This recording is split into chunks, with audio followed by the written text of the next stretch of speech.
Divine grace, Sri Bhakti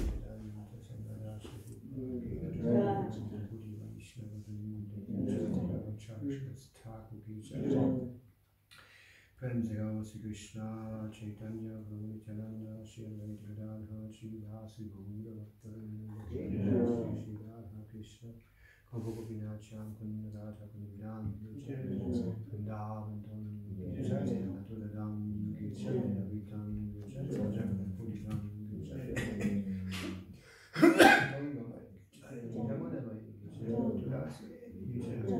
Bhakti all glorious to the Son, all glorious to the Son, all glory to the Son, all glorious to the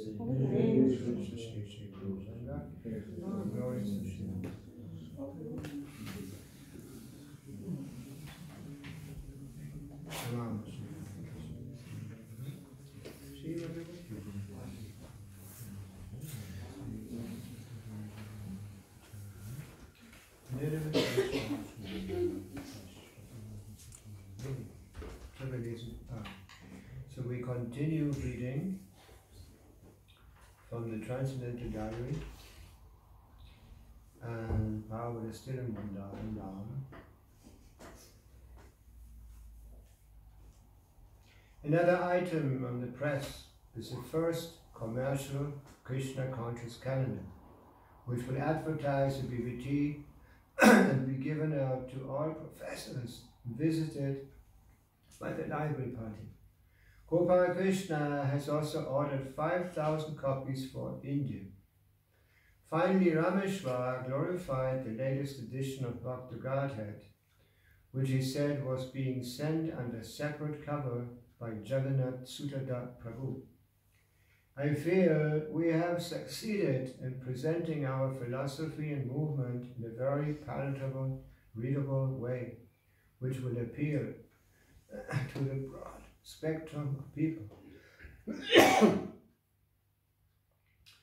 to whom we distribute the magazine to. He has taken personal responsibility for the editorial policy following complaints from Rupanuga Prabhu. And at the Mayapur festival, your divine grace and the GBC can review the editorial slant presented, used to try and popularize Back to Godhead and decide what changes or improvements are needed. He ended by praying that Srila Prabhupada feel more and more enthused to continue with his translation work, which is the only hope for avoiding widespread destruction and war, which is currently threatening the world. Prabhupada very much appreciated the Coronet magazine's article, which compares us favorably against other new religious and spiritual groups. It is a fact that we are different from all bogus groups, he said. Now we should present our movement very nicely so that people will be able to understand. We are trying to raise the animal-like human to real human status. He was happy that the Sankirtan film project has been abandoned and He was happy that the Sankirtan film project has been abandoned and commented. Yes, this book distribution movie should be excluded. Why has this been taken? Even if there is some bad dealings in the family, it should not be exposed. Prabhupada heard about the huge Gita reprinting with great satisfaction, yet typically he pushed Rameshwar for news about a new book. What about that book, Dialectic Spiritualism, edited by Hayagriva? He had spent more than a month this year finalizing the content with Hayagriva, but still there is no word on its publication date. Prabhupada approved Rameshwar's overseeing Back to Godhead. He and Vrindavan, his godbrother, Dr. O.B.L. Kapoor, who used to contribute to the magazine, has complained mildly that his work has been rejected. The rejection by the BTG staff has somehow or other alienated Dr. Kapoor. He wrote Rameshwar, "You must carefully oversee which articles are being accepted for BTG. As far as dealing with the attacks on our movement, Prabhupada is very clear on what is to be done. It is a fight, and he is fully prepared to meet it. I approve your efforts to sue this Ted Patrick and his publisher. It must be done." Ted Patrick. He became famous at one time in America. He was the most famous deprogrammer.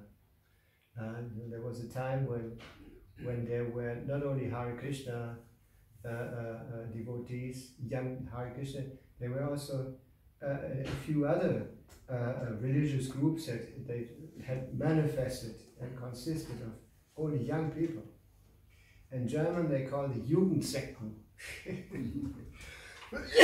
So, and then after a while, this deprogramming started, and the parents were paying people to kidnap their children and put them somewhere and try to brainwash them, not giving them anything to eat except for some meat or something like that, or speaking a lot of offenses in front of them, like this. And later I heard that these guys were charging high amounts to deprogram these young people. And amongst all these, the money they were covering, the Hare Krishnas were the more expensive. Why was that? Because they're the most difficult to deprogram. Even sometimes the devotees would cooperate with these people just to get rid of it and go back to the temple. Yeah. So we were the most difficult to deprogram, to change our minds. And I remember whenever there were articles about these Jugendsekten in the newspapers and magazines, and like Spiegel and Stern and all these. So, and they put always a lot of pictures, and most of the pictures were always Hare Krishna, because we were the most far out. We dressed different, we had tilak on our friend, like that, and we were chanting Hare Krishna all the time, always the same song, and this was actually designated or seen by them as the brainwash, the Hare Krishna, and we always chant Hare Krishna. Later on there was a court case in America against Hare Krishna, just on this topic, that it was whether we were brainwashing or not people like that. And we won that case actually. But Howard was very, like it's mentioned here, Howard liked to have a good fight. And so he was very inspired by that court case in New York at that time. Yeah, and one of the things that he said, we are not brainwashing, well, we are brain giving. They have no brain. Yeah. Oh, he said, yes, of course, brainwashing is important because your brains are dirty. So then in the end, we actually won this court case. It was a very important court case. Yeah, that we were actually recognized as a bona fide, authorized, traditional, religious religion. Yeah, like and during the court case also Powell wanted that if the judges were actually wanting to judge us, they should read all the books, they read the whole Bhagavatam and everything to understand what we're actually doing. So, and then he also mentioned Dr. Kapoor here. Dr. Kapoor was a godbrother of Srila Prabhupada. Yeah. So he also contributed to the Back to Godhead magazine. Nowadays, the Back to Godhead magazine doesn't have the same, it seems to me, doesn't have the same importance anymore. But in the beginning, actually, Back to Godhead, our magazine was distributed widely, and Power was very pushing it very much, and the devotees distributed Back to Godhead. Because at that time also we didn't have much books. No. In the very beginning, actually, the preaching started, and the first literature that we distributed was Back to Godhead. And then slowly, the books appeared. Like I mentioned the other day, in the beginning, also in Germany, when the devotees came from America to start everything, they brought books also. They brought the first canto of the Srimad Bhagavatam that Prabhupada had actually brought from India. And they had also brought the Easy Journey to the Planet, that was also a book that Prabhupada brought from India. And the Bhagavad Gita, but not the complete Bhagavad Gita. When the devotees went to the printer or to the editorial, those people thought that this was too big, too much, so they only wanted to publish a smaller Bhagavad Gita. So they took all the Sanskrit out, and also many purports were taken out. And Prabhupada was very unhappy about that publication. Then after a while, it was possible to again print the Bhagavad Gita. I don't remember the circumstances, but there are also very special circumstances. And Prabhupada was very happy that finally his Bhagavad Gita, as it is, as it really is, came out. So this book, Easy Journey to Other Planets, was actually, in the beginning, I mentioned this during the Sankirtan meeting here. In the beginning, we didn't have any Deutsche Bücher. We were animated to read the books of Walter Eichler in the temple. Have you ever heard about this? There was a German writer who had gone to India and been inspired by somebody, and a German disciple of Bhaktisiddhanta Saraswati. He had started writing books, and there was also a book about the teachings of Lord Chaitanya. It was like this, like that size. Okay, any questions? Yeah? Maharaj, you mentioned that they were used to have many dismantling programs of our Krishna conscious movement, but still it is going on. Yeah, all the rest of the other movements disappeared after a while. The Jesus people, the Munis, and the Munis are still there, I think. And who else? A couple of groups, I don't remember. And we were the only ones who stayed, continued. And it's remarkable. At that time, all these religious groups, young, consisted of very young people. There were no older people. Amongst us, we had this saying, don't trust anybody over 30. That's how everything started. Like I mentioned many times, that in our movement, the only older person was Srila Prabhupada, and the rest was all young people. Did I answer the question? Any more comments? Doubts? One comment, Maharaj. Yeah. Srila Prabhupada mentioned that if there is some fight in family, we should not expose to outside the world. It's true, when the wife coming from different family, it is completely different atmosphere for her. When she complained about all the problems to the other people, then nobody will respect this family, including her also. Yeah. Yeah, he comes from a different culture. Different tradition. Yeah, anyway. So,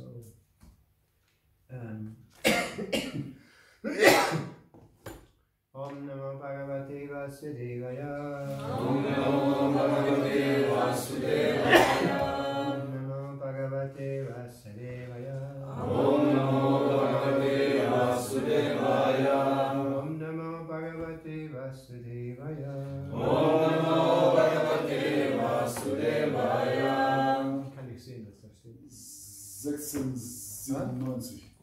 Nein, 426. 526. 2,6. Deutsch oder Englisch? Deutsch normalerweise. Ja, Wir sind in Deutschland. Wirklich? Das merkt man kaum. So viele Ausländer.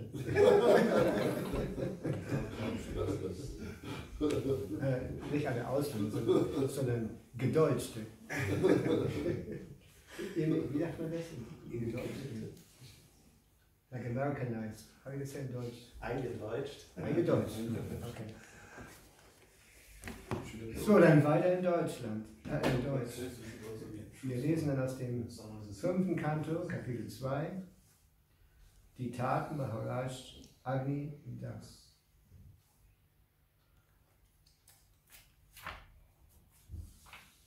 Ui, das ist ja kompliziert hier mit dem Vers. Ne?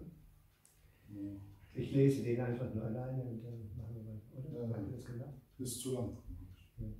Tammeva vidure madhukaram Iva sumanasa upajigrarantim Divija manuja manoda Narayana Lada Dukhaigati Vihara Vridha Vinayavaloka Susavara Kshara Vaya Vaira Manasidrinam Kusuma Yudasya Vida Hatim Vivaram Nijamukha Vigalitam Vita Sava Sahasavashana Moda Madanda Madhukarani Karo Parotena Tudapada Vinyasena Valgo Spandana Stana Kalasha Kavara Bara Rashanam Devim Tat Avalokanena Vivita Vasarasya Bhagavato Makarat Dvajasya Vasham Upanito Jadavaditi Hovacha Tam Ihr Eva in der Tat Avidure Nahe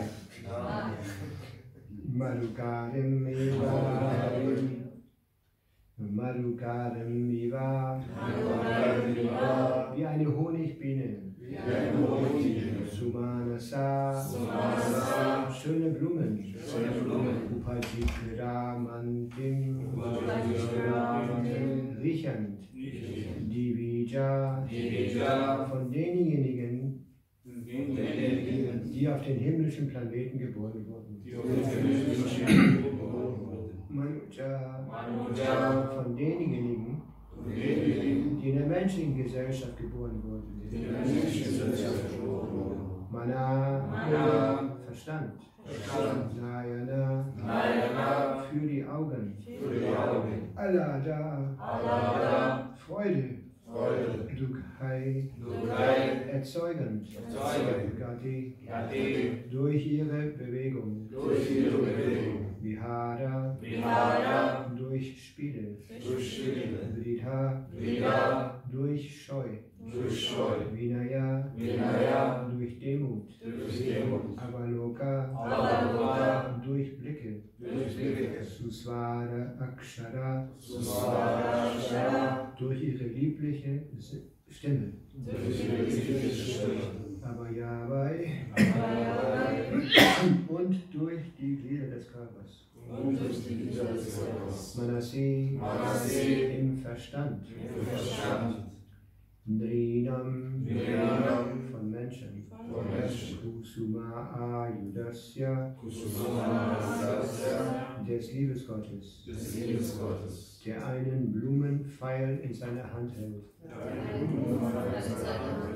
Vidadatim Vidadatim machend Vivaram hören Nijamukha aus ihrem eigenen Mund Igalita ausströmend Amrita Ashava König Honig gleicher Nektar Sahasa in ihrem Lächeln Vasana und Sprechen Amoda durch die Freude Mada Anda durch Berauschung verblendet Madhukara von Bienen Nikara durch Gruppen Uparodhe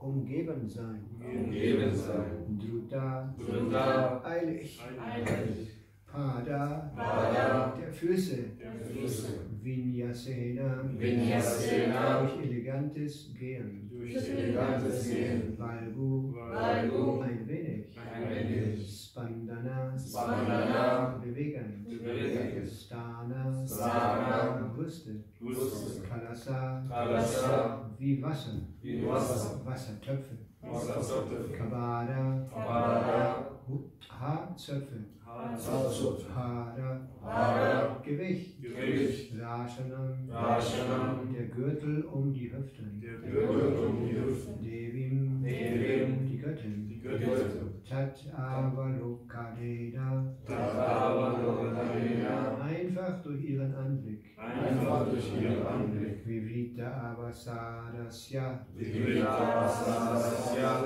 die Gelegenheit wahrnehmend, die Gelegenheit wahrnehmend, Bhagavata, des sehr Mächtigen, des sehr Mächtigen, Makara, Makara, Vajasya, Vajasya, des Liebesgottes, des Liebesgottes, Vasham, Vasham, unter der Kontrolle, unter der Kontrolle, Upanita, Upanita, hereingebracht reingebracht werdend, werden, Jalavat, Jalavat, wie gelehnt, gelehnt, Iti, so, Ha, sicherlich, sicherlich, Uvacha, Uvacha, er sagte, sagte, Übersetzung des Verses. Wie eine Honigbiene roch die Apsara an den schönen und bezaubernden Blumen. Durch ihre spielerischen Bewegungen, ihre Scheu und Demut, ihre Blicke, den erfreuenden Klang, der sich von ihrem Mund verbreitete, wenn sie redete, und durch die Bewegung ihrer Glieder vermochte sie den Verstand und die Augen sowohl der Menschen wie auch der Halbgötter auf sich zu ziehen. Durch alle diese Eigenschaften öffnete sie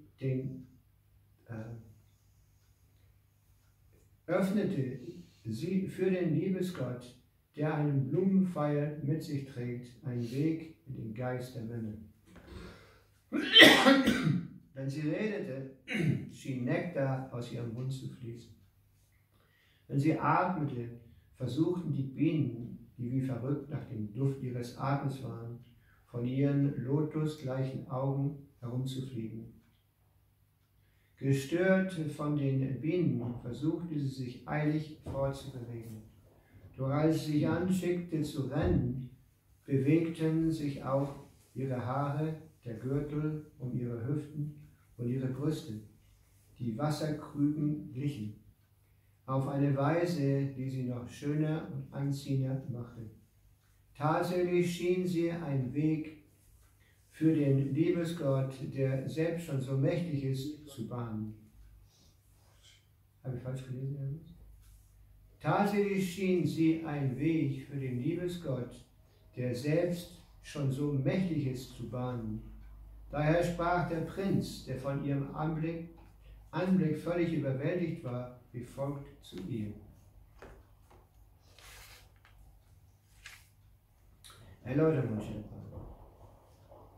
Wie die Bewegungen und Gebärden einer schönen Frau, ihr Haar und die Form ihrer Brüste, ihrer Hüfte und anderen Körpermerkmale den Geist nicht nur von Männern, sondern auch von Halbgöttern anzieht, wird hier sehr schön beschrieben. Die Worte Divija und Manuja weisen besonders darauf hin, dass die Anziehung weiblicher Gebärden überall in dieser Welt sehr mächtig ist, sowohl auf diesem Planeten als auch auf den höheren Planetensystemen. Es wird gesagt, dass der Lebensstandard auf den höheren Planetensystemen 1000 und aber 1000-mal höher als der irdische sei. Deshalb sind die körperlichen Merkmale der schönen Frauen dort ebenfalls 1000 und aber 1000-mal anziehender als die der Frauen hier auf der Erde. Der Schöpfer hat die Frau in einer solchen Weise erschaffen, dass ihre schöne Stimme, ihre Bewegungen und das schöne Aussehen ihrer Hüften, ihrer Brüste und ihrer anderen Körperteile das andere Geschlecht anzieht und lustvolle Verlangen erwecken, sowohl auf der Erde als auch auf anderen Planeten. Wenn jemand vom Liebesgott oder von der Schönheit von Frauen kontrolliert ist, wird er betäubt wie Materie, wie ein Stein. Von den materiellen Bewegungen der Frauen bezaubert, will er in der materiellen Welt bleiben, so wird der Aufstieg in die spirituelle Welt einfach nur dadurch, dass man den schönen Körper und die Bewegung von Frauen sieht, unterbrochen. Sri Chaitanya Mahaprabhu hat deshalb alle Gottgeweihten vor der Anziehung schöner Frauen und vor der materialistischen Zivilisation gewarnt. Sri Chaitanya Mahaprabhu lehnt es sogar ab, Prataparudra Maharaj zu sehen, da dieser eine wohlhabende Person in der materiellen Welt war.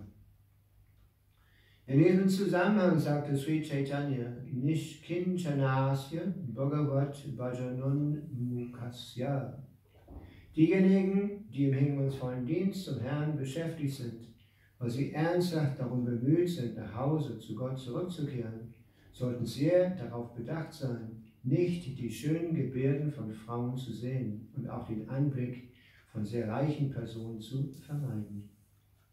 Nishkinchanasya Bhagavat Bhajanam Mukasya Param Padam Jik Ishor Bhava Sagarasya Sandarshanam Vishayinam Ata Yoshitam Cha Hahanta Hanta Vishabhakshanato Pi Asadhu.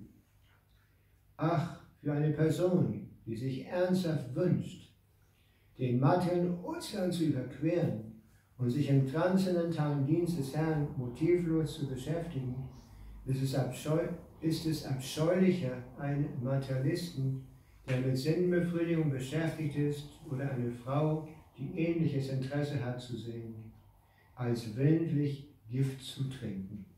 Chaitanya Charitamrita, Madhya Lila 11,8.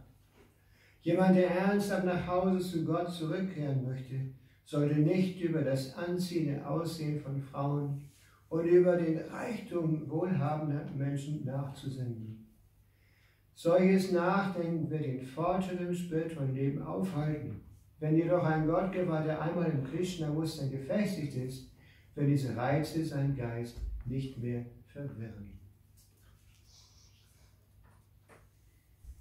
Ich habe mich erinnern, der Paul kommentiert das. Ich sehe auch die Schönheit der Frauen, sagte Paul. Wenn ich eine schöne Frau sehe, dann denke ich, oh, eine sehr schöne Frau. Aber ich denke nicht weiter, während ihr alle dann weiterdenkt.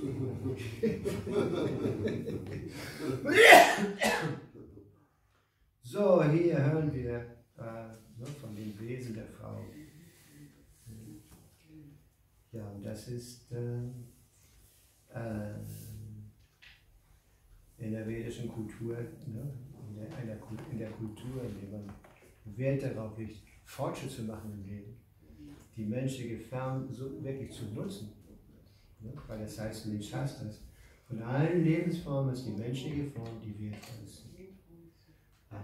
Deshalb, weil wir durch die menschliche Form die Möglichkeit bekommen, Fortschritt zu machen, wirklichen Fortschritt zu machen, eine höhere Ebene erhoben zu werden. Und letztlich nach einem erfolgreichen menschlichen Leben uns die Möglichkeit gegeben wird, zurückzukehren in die Spiritualität. Das ist die ganz besondere Möglichkeit, die wir empfangen, wenn wir eine menschliche Form haben. Und wenn die Gesellschaft und die ganze Umgebung auch dementsprechend organisiert ist, dann fällt es einem sehr viel leichter, spirituellen Fortschritt zu machen. Und dazu gehört Tapasya. Die vedischen Schriften erklären, dass das menschliche Leben ist speziell für Tapasya bestimmt. Dass man sich bereit ist, sich Schwierigkeiten aufzuerlegen, um ein höheres Ziel zu haben. Da gibt es eine Aussage in der Bhagavad Gita, da heißt es, da gibt es eine Freude, die endet im Leid. Und da gibt es ein Leid, das endet in Freude. Und da könnte man noch hinzufügen, da gibt es noch auch ein Leid, was im Leid endet. Und entsprechend zu den Erscheinungsweisen. Haben wir vor ein paar Tagen darüber gesprochen, dass in den Erscheinungsweisen der Unwissenheit alles sehr, sehr, wie sagt man, sehr verrückt funktioniert. Ne? Das deutsche Wort verrückt ist interessant. Ne? Wenn man zum Beispiel den Schrank hier verrückt. Ne? In der gleichen Weise sind Menschen, die verrückt sind. Ne? Die befinden sich nicht in einer wirklichen Position. Die können die Dinge nicht so sehen, wie sie wirklich sind. Das erscheint es, weil sie Unwissen haben. Und Leidenschaft sind wir sehr bemüht zu genießen. Schnell zu genießen. What were these terms again? Langzeit und Kurzzeit? Non-fistic? No. Two terms. Shreyas and prayers. Shreyas and praise. Shreyas and praise. Normalerweise sind weniger intelligente Menschen nur daran interessiert, schnelle Ergebnisse zu haben. Oder wie weniger entwickelt, zum Beispiel Kinder auch. Die Eltern sehen die Kinder nicht getrennt von der Zukunft. Sie haben immer die Zukunft ihrer Kinder im Sinn. Wie sagt man das? Im Sinn. Ja. Zum Beispiel, als ich Devoti wurde, da habe ich immer auch von meiner Familie gehört, ja, und die Zukunft? Was machst du dazu? Was erwartest du in der Zukunft als Hare Krishna? Du hast kein Einkommen, du bezahlst keine Steuern und all diese Dinge. Ja. Und die Kinder haben normale, junge Menschen haben im Grunde nicht diese Sicht für die Zukunft. Sie sehen nur das sofortige Ergebnis, schnelle Früchte, sofort genießen, keine großen Schwierigkeiten, möglichst. Und wir wissen, aus der Bhagavad Gita wissen wir, dass solche Arten von Aktivitäten eine sehr leidvolle Zukunft bedeuten. Dass man, je mehr man genießt, je mehr leidet man. Das ist eine ganz natürliche Reaktion. Das ist das Gesetz Gottes. Je mehr wir Aktivitäten ausführen, die keine spirituelle Substanz haben, die nicht in Unwissenheit oder in Leidenschaft ausgeführt werden, die bringen schlechte Reaktionen. Da müssen wir verleiden.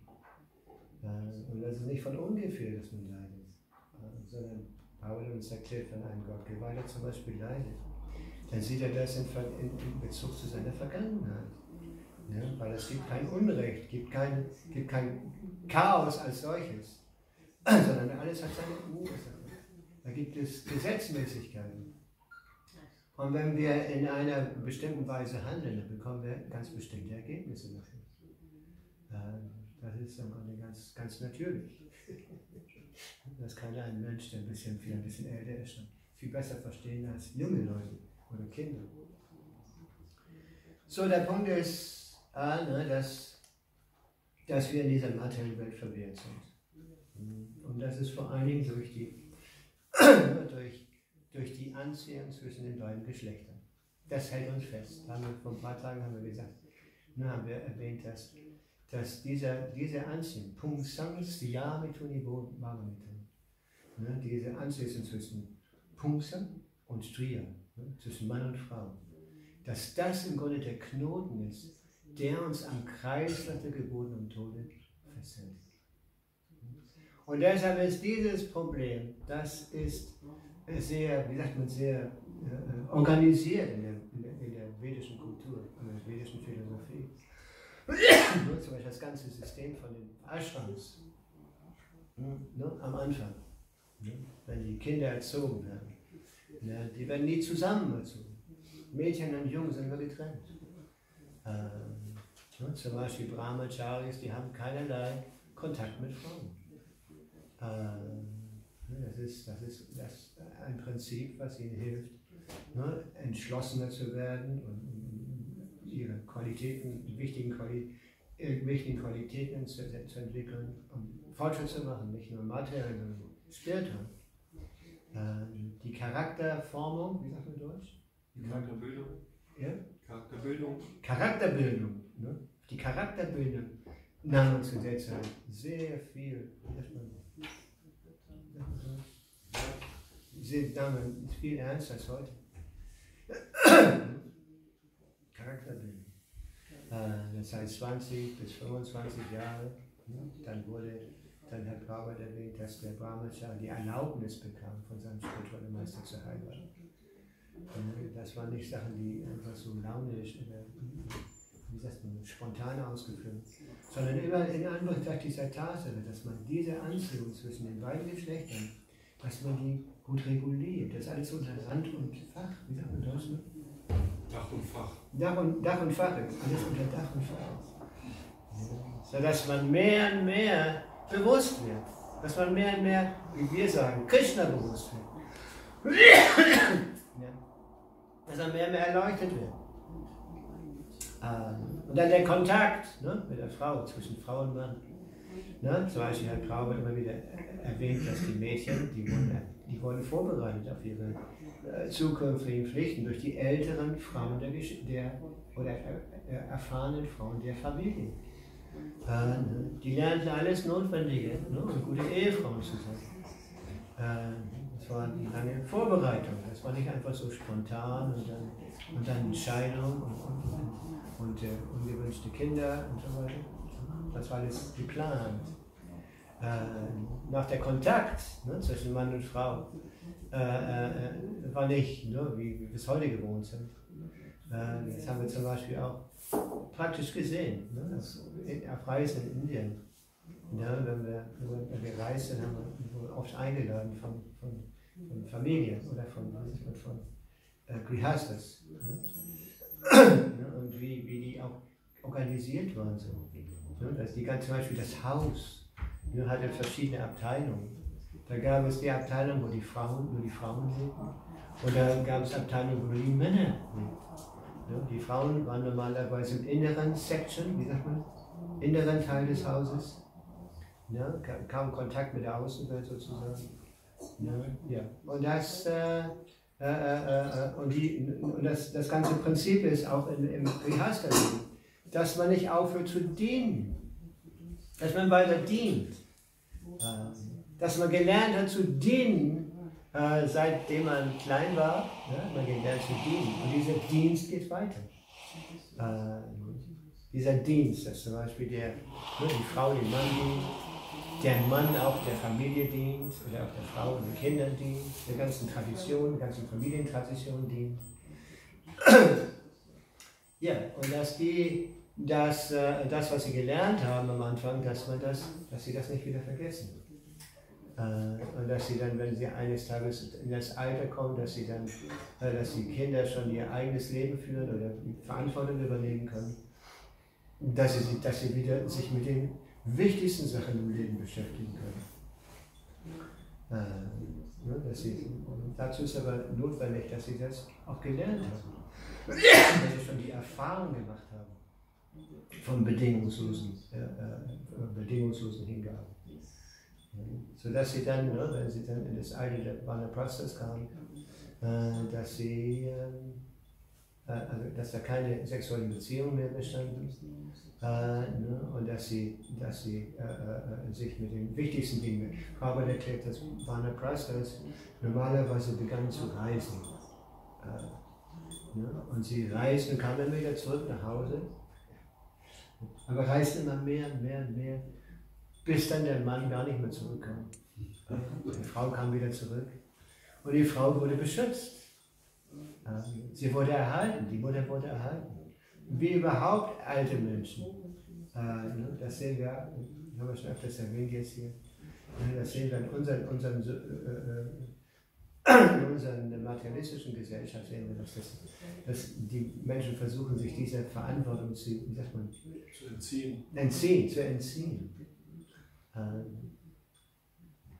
Und das sehen wir noch immer sehr manifestiert. In den indischen Familien zum Beispiel, auch hier, auch unter unseren Devotees, indischen Devotees. Dann haben wir eine ganz andere Beziehung zu den älteren Menschen oder zu den Eltern und so weiter und so fort. Ja. Und letztlich, dass man dann sich exklusiv mit dem spirituellen Leben beschäftigt, ohne irgendwelche Verstrickungen und irgendwelche gesonderten Interessen, sagt man das? Gesonderte Interessen zu haben. Da habe ich öfters erwähnt, dass nicht alle Ashrams für alle Varnas sich eignen. Zum Beispiel heißt es, die Brahmanas normalerweise durch die 4 Ashrams gehen. Das ist der Vorwurf. Ja, dass sie Erziehung, dass sie erzogen werden, dann in die Grihastha Ashram eintreten, dann Vanaprastha und dann Sannyas. Ja, Kshatriyas nur bis zum Vanaprastha. Da gibt es viele Beispiele. Zum Beispiel sehen wir das auch an den Pandavas. Die Pandavas ist nicht bekannt, dass Yudhishthira oder Arjuna, dass die irgendwann Sannyas genommen haben. Sondern das heißt, in Mahabharata heißt es, dass sie anfingen, sie lösten sich von allem und begannen zu gehen in Richtung Norden. Und auf dem Weg fiel einer nach dem anderen, starb einer nach dem anderen. Stell dir mal vor, verlasst euer Haus und geht nur noch, abhängig von Krishna. Und für die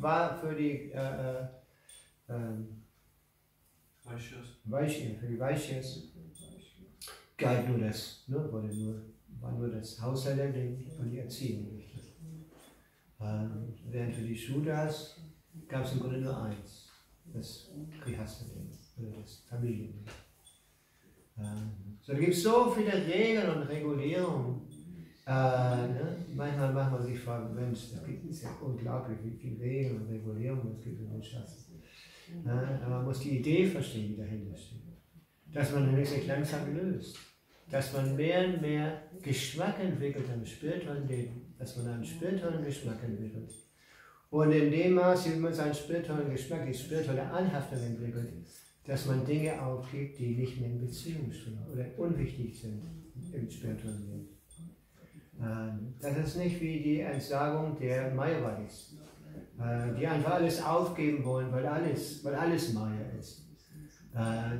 Die auch ihre eigene Persönlichkeit aufgeben wollen, weil sie kein klares Konzept davon haben, was ihre wirkliche, ursprüngliche, ewige Identität ist. Und weil es in Shastras heißt, es war eine ewige Identität. Dass wir nie aufhören zu existieren. Und dass auch die unpersönliche Befreiung, dass es im Grunde nur eine Form von Einbildung ist. In dem Zustand kann man sich normalerweise, die Shastras nicht lange halten, bevor man wieder sich angezogen fühlt von Aktivitäten oder Persönlichkeit auf der materiellen Ebene. Wir verstehen als Vaishnavas als Aktivitäten, weil es Aktivitäten gibt, die materiell sind, und es Aktivitäten auf der spirituellen Ebene gibt. Das ist ein sehr wichtiger Punkt, dass wir nämlich ewige, dynamische, aktive Seelen sind. Und dass wir niemals aufhören, aktiv zu sein. Und dass jeder inaktive Zustand künstlich ist und uns nicht wirklich zufriedenstellt. Ja, so das ist, da gibt es Beispiele, die Paul erwähnt. Ich kann mich noch an den Yogi erinnern, der meditierte unter dem Wasser. Kannst du das an den Namen? Ja. Der meditierte unter dem Wasser, war unheimlich klar, könnt ihr euch vorstellen. Der saß dann und meditierte unter dem Wasser. Und er hielt sich wahrscheinlich für befreit, schon auf der Matte, aus der spirituellen Ebene. Und dann plötzlich sah er, wie 2 Fische,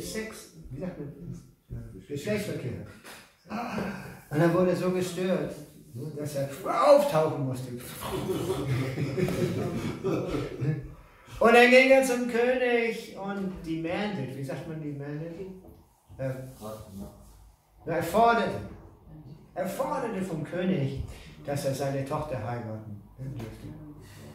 Aber es waren sogar mehrere, war das nicht? 50. Ja? 50 Stück. 50 Stück!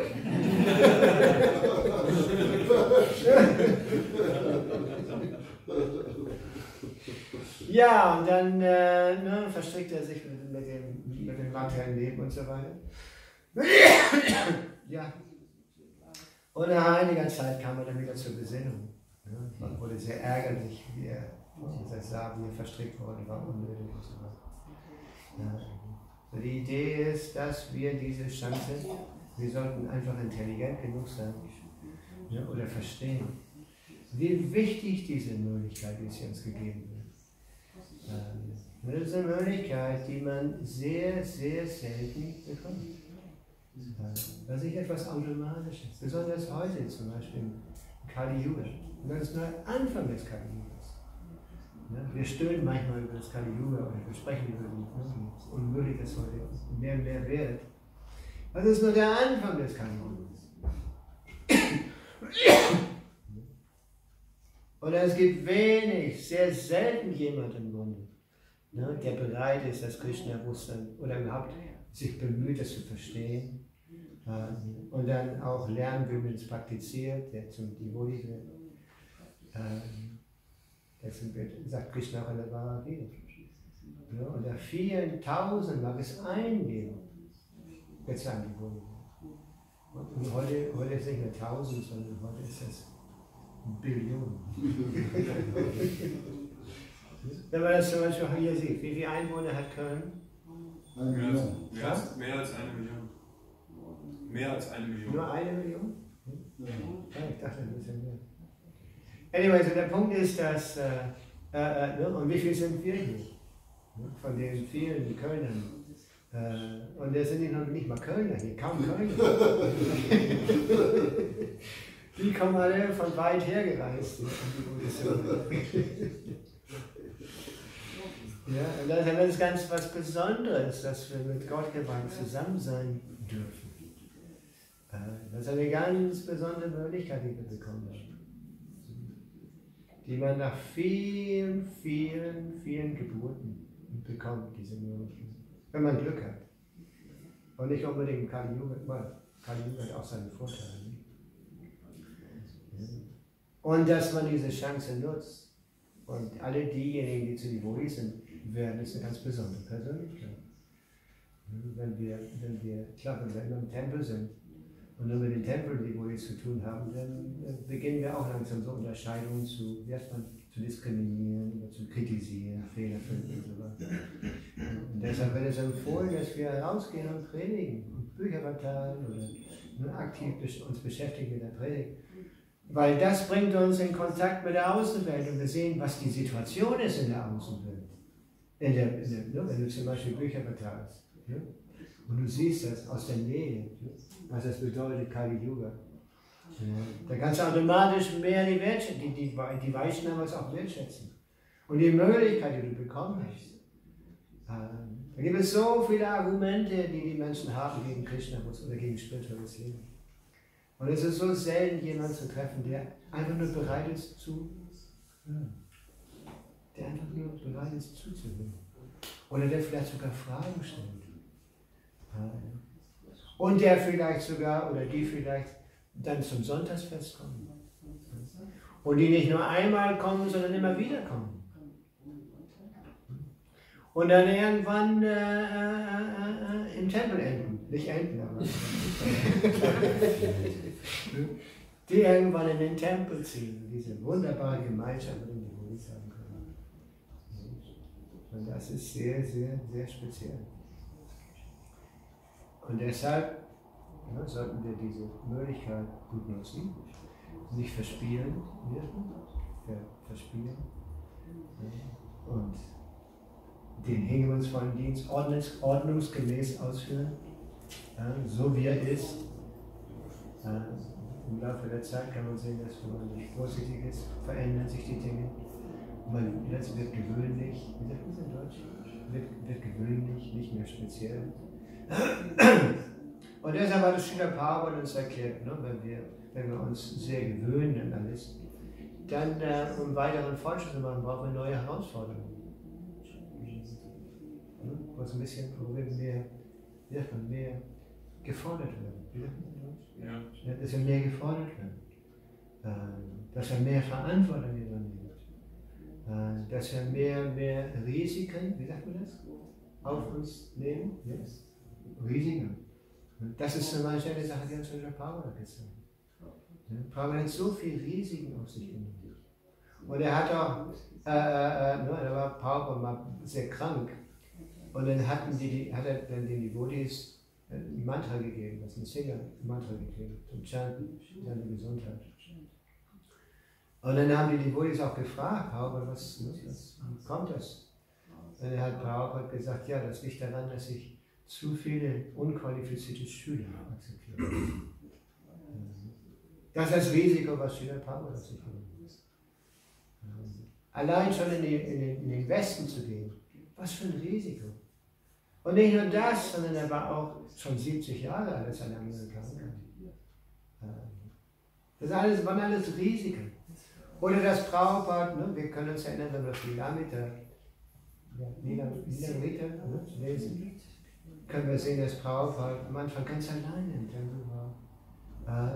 Und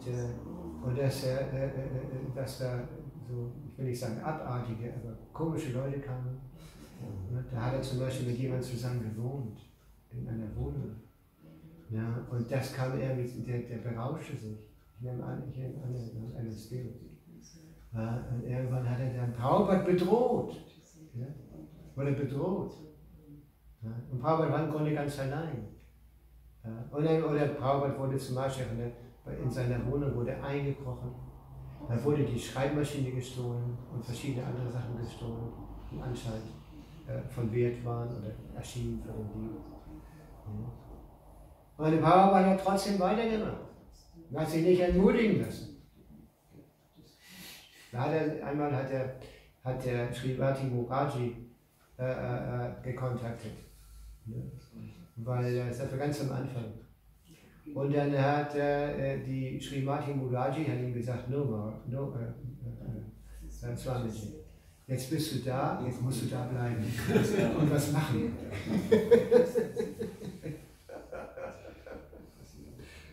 Die Srimati Mukherjee, die war mal vor etlichen Jahren, da war ich in Main, den Tempel da besucht. Mit einer Gruppe von Indern. Also die ist ja sehr reich, die war sehr reich. Hat alle möglichen Sekretäre und wahrscheinlich Bodyguards und so gehabt. Und die kamen zum Tempel in Miami. Und keiner wusste, wer das war. Und die waren sehr interessiert, ne? Vor allem die alte Frau, ne? Die war sehr interessiert. Und so. Und dann war die Frau vom Tempelpräsidenten, das ist eine brasilianische Gottgewalt, die hat, zu der Zeit zumindest, die hat sich sehr nice um sich gekümmert. Die hat sie sogar eingeladen, die hat eine Wohnung gegenüber vom Tempel, hat sie eingeladen und sie sehr schön bedient und so weiter. Und dann hat die Srimati Mukherjee hat sich dann offenbart. Er hat gesagt, weißt du, wer ich bin? Dann hat sie ihr gesagt, ich bin Srimati Mukherjee. Ich habe Prabhupada die Möglichkeit gegeben, in die westliche Welt zu kommen. Und weil ihr mich so gut behandelt habt, bin ich bereit, eine Spende zu geben für euren Tempel. Diejenigen, die den Tempel in Miami kennen, das ist ein Riesentempel. Das ist eine methodistische Kirche. Methodisten, sagt man so? Ja. Große Kirche. Also eine Orgel sogar und die ganzen Bänke. Ich weiß nicht, ob die immer noch da sind, aber so in den hinteren Reihen haben sie immer noch die Bänke von der Kirche. Wo man sich so runtergehen auf die Knie und beten kann. So, und dann haben die Devotees gesagt, ja, wir brauchen einen Fußboden hier im Tempel. Einen schönen Fußboden. Und das war so ein bisschen abgenutzt. Und dann war sie bereit, das zu bezahlen. Den Fußboden. Und kurz danach kam ich nach Miami. Und dann kam auch ein Schüler von Parkesh. Ich weiß nicht, woher der war, ich glaube von Schweden. Das war ein Architekt.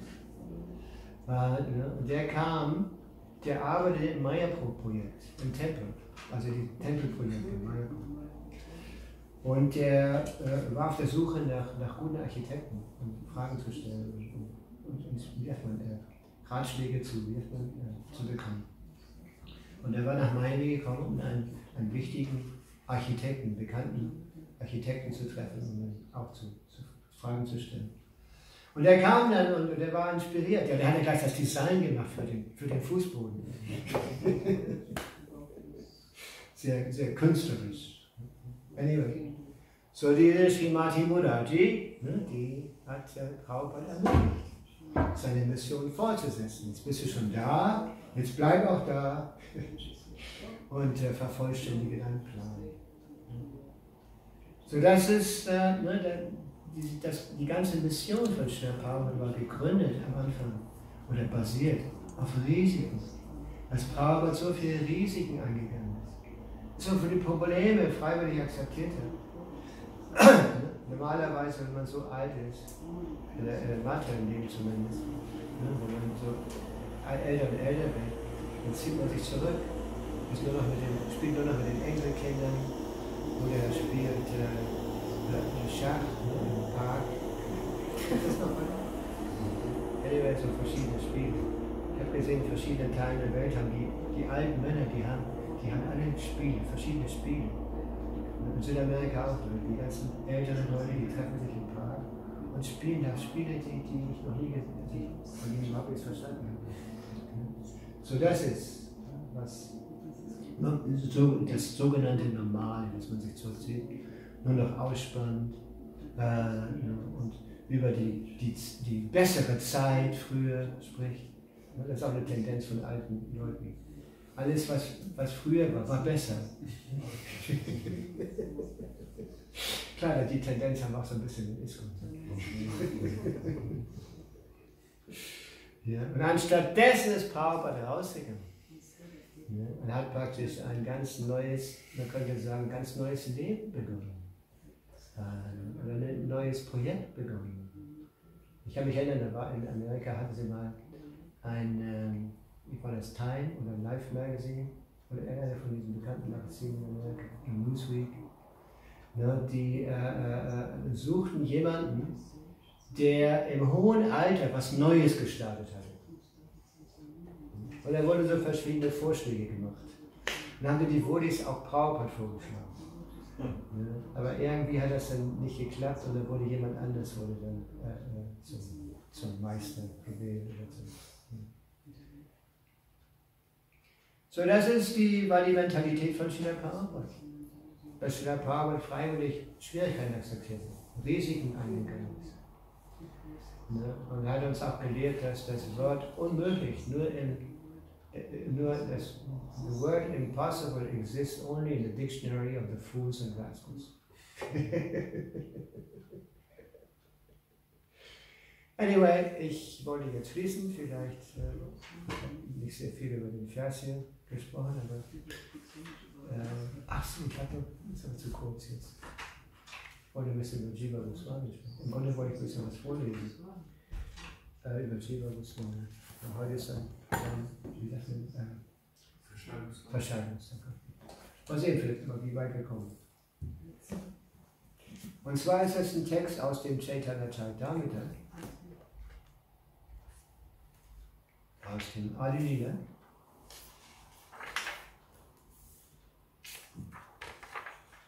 Wo die Erläuterung speziell als Jiva Goswami ist. Der Vers ist: Among these branches, Rupa and Sanatan were principal.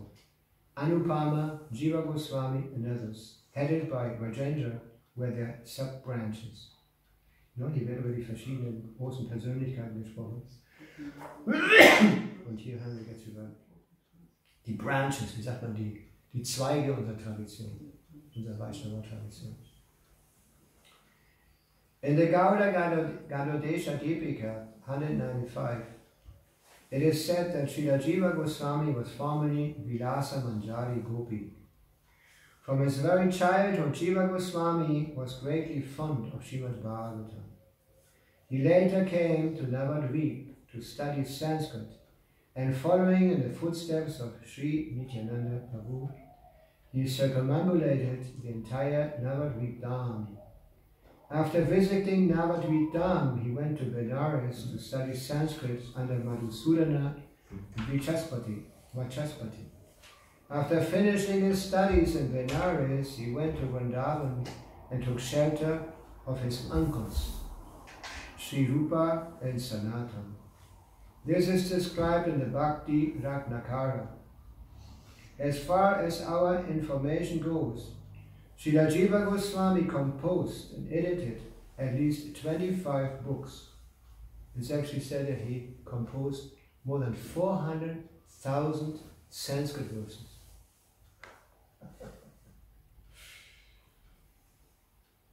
They are all very much celebrated, and they are listed as follows. First, 1. Hari Namamrita Vyakarana. 2. Sutra Malika. 3. Dhatu Sangraha. 4. Krishnarcha Dipika. 5. Gopala Virudavali. 6. Rasamrita Shesha. 7. Sri Madhava Mahotsava. 8. Sri Sankalpa Kalpa Vriksha. 9. Bhavarta Suchaka Champu.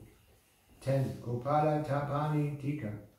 11. A commentary on Brahma Samhita. 12. A commentary on the Bhakti Rasamrita Sindhu. 13. A commentary on the Ujjvala Lilamani. 14. A commentary on the Yogashara Stava. 15. A commentary on the Gayatri Mantra as described in the Agni Purana. 16. A description of the Lord's lotus feet derived from the Padma Purana. 17. A description of the lotus feet of Srimati Radharani. 18. Gopala Champu in 2 parts. And 19 to 25 7 Sandarbhas. The Krama, Tattva, Bhagavat, Paramatma, Krishna, Bhakti and Priti Sandarbha. After the disappearance of Srila Rupa Goswami and Sanatana Goswami Vrindavan, Srila Jiva Goswami became the Acharya of all the Vaishnavas in Bengal, Odisha and the rest of the world. It is he who used to guide them in the devotional service. In Vrindavan he established the Radha Damodar temple, where after retirement he had the opportunity to live from we had the opportunity to live from 1962 until 1965, when we decided to come to the United States of America. When Jiva Goswami was still present, Srila Krishnadas Kavidas Goswami compiled his famous Chaitanya Charitamrita. Later, Srila Jiva Goswami inspired Srinivas Acharya, Narottamadas Thakur, and Dukhi Krishnadasa to preach Krishna consciousness in Bengal. Jiva Goswami was informed that all the manuscripts that had been collected from Vrindavan and sent to Bengal for preaching purposes were plundered near Vishnupura in Bengal. But later he received information that the books had been recovered. Srila Jiva Goswami awarded the designation Kaviraj to Ramachandra Sena, a disciple of Srinivas Acharyas, and to Ramachandra's younger brother Govinda. While Jiva Goswami was alive, Srimati Janavi Devi, the pleasure potency of Sri Nityananda Prabhu, went to Vrindavan with a few devotees. Jiva Goswami was very kind to the Gaudiya Vaishnavas, the Vaishnavas from Bengal. Whoever went to Vrindavan, he provided with a residence and prasad. His disciple Krishnadas Adhikari listed all the books of the Goswamis in a diary. The Sahajiyas leveled 3 accusations against Srila Jiva Goswami. This is certainly not congenial for the execution of devotional service. The first accusation concerns a materialist who was very proud of his reputation as a great Sanskrit scholar and approached Srila Rupa and Sanatana to argue with them about the revealed scriptures. Srila Rupa Goswami and Sanatana Goswami, not wanting to waste time, gave him a written statement that he had defeated them in a debate on the revealed scriptures. Taking this paper, the scholar approached Jiva Goswami for a similar certificate of defeat. But Jiva Goswami did not agree to give him one. On the contrary, he argued with him regarding the scriptures and defeated him. Certainly, it was right for Jiva Goswami to stop all the such a dishonest scholar from advertising he had defeated Srila Rupa Goswami and Sanatana Goswami. But due to their illiteracy, the Sahaja class refers to this incident to accuse Jiva Goswami of deviating from the principles of humility. They do not know, however, that humility and meekness are appropriate when one's own honor is insulted, but not when Lord Vishnu or the Acharyas are blasphemed. In such cases, one should not be humble and meek, but must act. One should follow the example given by Sri Chaitanya Mahaprabhu. Lord Chaitanya says in his Shikshastaka, Trinara api sunichena taruiva sahishana amanina manadena kirtaniya sadaharihi. One can chant the holy name of the Lord in a humble state of mind, thinking himself lower than the strong in spirit. One should be more tolerant than a tree, devoid of all sense of false prestige, and should be ready to offer all respect to others. In such a state of mind, one can chant the holy name of the Lord constantly. Nevertheless, when the Lord was informed that Nityananda Prabhu was injured by Jagai and Madai, he immediately went to the spot, angry like fire, wanted to kill them. Thus, Lord Chaitanya has explained his verse by the example of his own behavior. One should tolerate insults against oneself, but when there is blasphemy committed against superiors, such as other Vaishnavas, one should be neither humble nor meek. One must take proper steps to counteract such blasphemy. This is the duty of a servant of the Guru and Vaishnavas. Anyone who understands the principle of eternal servitude to the Guru and Vaishnavas will appreciate the action of Sri Jiva Goswami in connection with the so-called scholar's victory over his gurus, Srila Rupa Goswami and Srila Sanatana Goswami. Another story fabricated to defame Srila Jiva Goswami states that when Srila Krishnadas Kaviraj Goswami showed him the newly completed manuscripts of the Sri Chaitanya Charitamrita, Jiva Goswami thought it would hamper his reputation as a big scholar and therefore threw it into a well. Srila Krishnadas Kaviraj Goswami was greatly shocked according to this story, and he died immediately. Fortunately, a copy of the manuscript of Sri Chaitanya Charitamrita had been kept by a person named Mukunda, and therefore later it was possible to publish the book. This story is another ignominious example of blasphemy against the Guru and Vaishnava. Such a story should never be accepted as authoritative. According to another accusation, Srila Jiva Goswami did not approve of the principle of the Parakiya Rasa of Rajadam,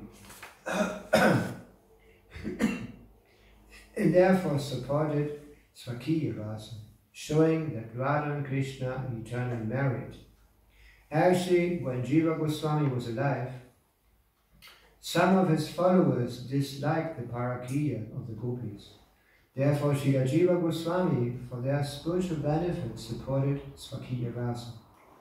For he should understand that Sahajiyas would otherwise exploit the Parakiya Rasa, as they are actually doing at the present time. Unfortunately, in Vrindavan and Navadvip, it has become fashionable among Sahajiyas in their debauchery to find an unmarried sexual partner to live with, to execute so-called devotional service in Parakiya Rasa. Foreseeing this, Srila Jiva Goswami supported Swakiya Rasa. And later, all the Vaishnava acharyas also approved of it. Srila Jiva Goswami was never opposed to the transcendental Parakiya Rasa, nor has any other Vaishnava disapproved of it. Srila Jiva Goswami strictly followed his predecessor, Gurus and Vaishnavas, Srila Rupa Goswami and Sanatana Goswami. And Srila Krishnadas Kaviraj Goswami accepted him as one of his instructor Gurus.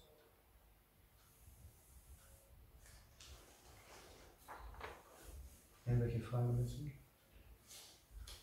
Falls ihr das alles verstanden habt. Das ist in Englisch, ne?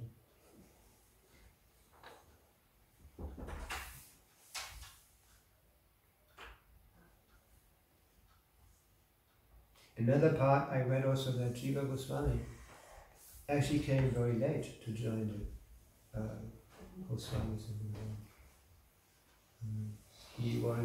He had seen Chaitanya Mahaprabhu when he was a little child, and he came when he was actually the nephew. Wie sagt man Nephew in Deutsch? Neffe. Huh? Der Neffe? Neffe?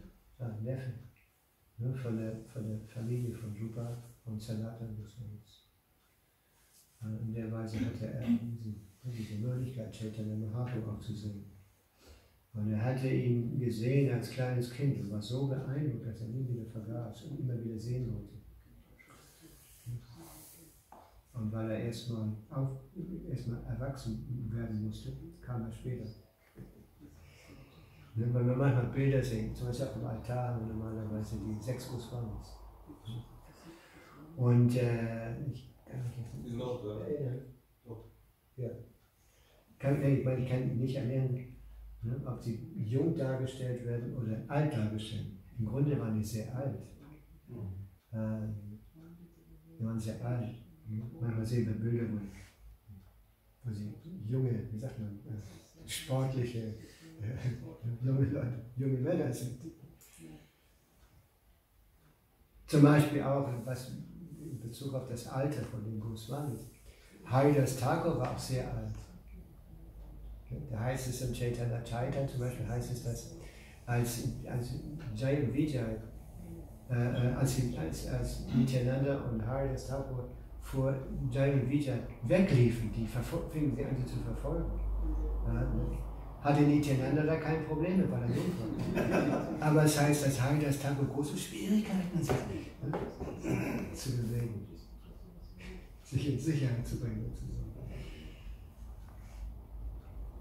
Ja, und dann heißt es auch, da haben wir auch gelesen, dass Jiva Goswami auch, der wurde einer Zeit, als Rupa Goswami, Sanatana Goswami, als die älteren Mitglieder nicht mehr da waren, wurde er zum Führer der Vaishnavas.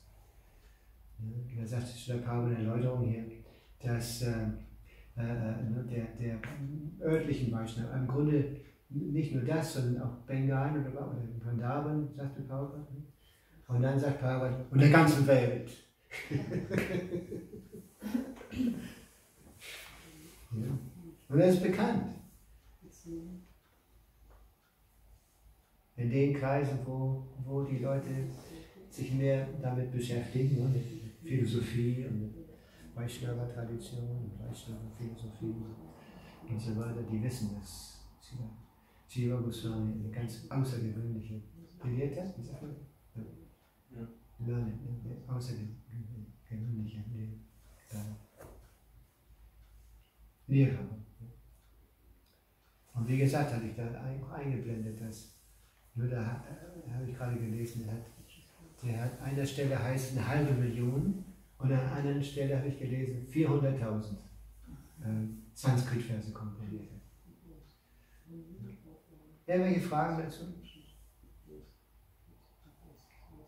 Wolltest du noch was dazu sagen? Ne? Wolltest du noch was dazu sagen? Wolltest du noch was dazu sagen? Ja, sag nicht nein. Ich habe nur eine Frage, und zwar, wenn wir von diesen ganzen großen Vaishnavas hören, dann verliert man manchmal so diese Inspiration, ne? Weil die einfach so weit weg zu sein scheinen. Ja, weil die einfach so eine gewisse Reinheit, also eine große Reinheit haben und Tiefe und Beziehung. Deshalb erwähnt Srila Prabhupada hier den Vers, Trinadapi Sunicina. Oder ich weiß nicht, deshalb, aber einer der Gründe, dass man, wenn man sich immer daran erinnert, dass man unbedeutend ist und dass man das lernen muss, geduldig zu sein und respektvoll zu sein und so weiter.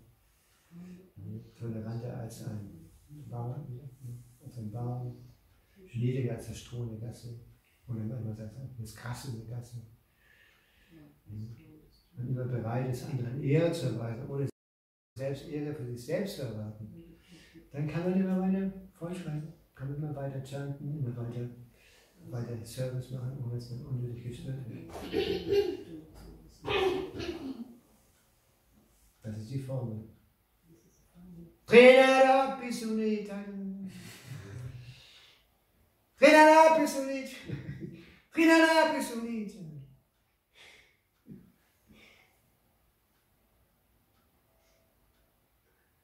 Dann wird es wieder weniger schwierig. Das Problem ist das falsche Ego, das uns immer wieder beeinflusst.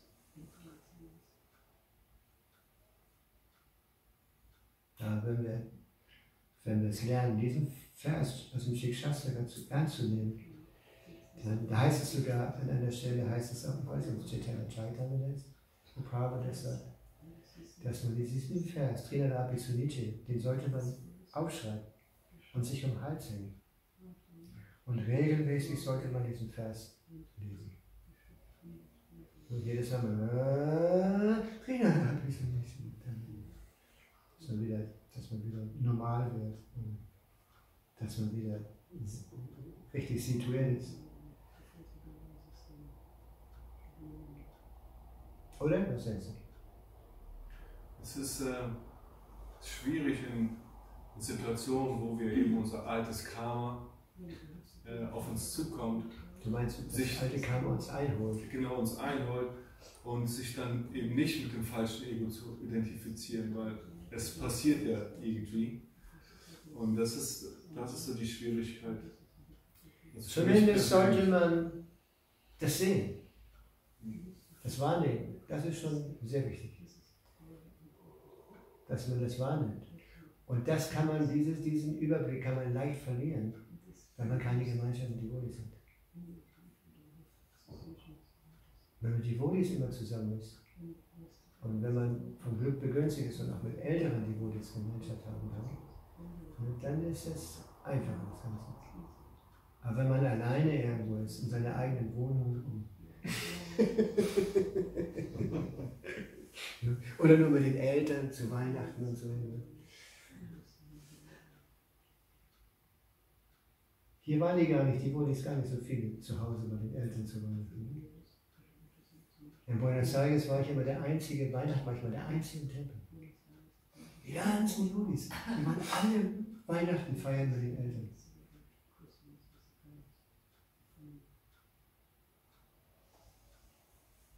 Anyway, ich wollte ja nicht über Weihnachten sprechen, sondern über die Gemeinschaft in den Weihnachten. Warst du auch bei den Eltern zu Weihnachten? Ich war hier. Ah, du warst hier? Ja. Ich dachte, du wärst da wegen deiner Krankheit gewesen. Nee, das war genau danach, bin ich wieder nach Köln gekommen. Hast dich gerettet? Ja. Ja, noch ein Kommentar vielleicht, noch eine Frage. Hast du eine Frage? Hast du alles verstanden? Alles. Nee? Dara, müssen wir noch was kommentieren? Srila Prabhupada ki Ja.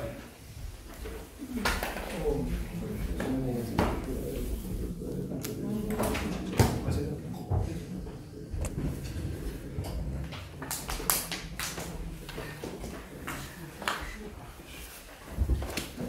das?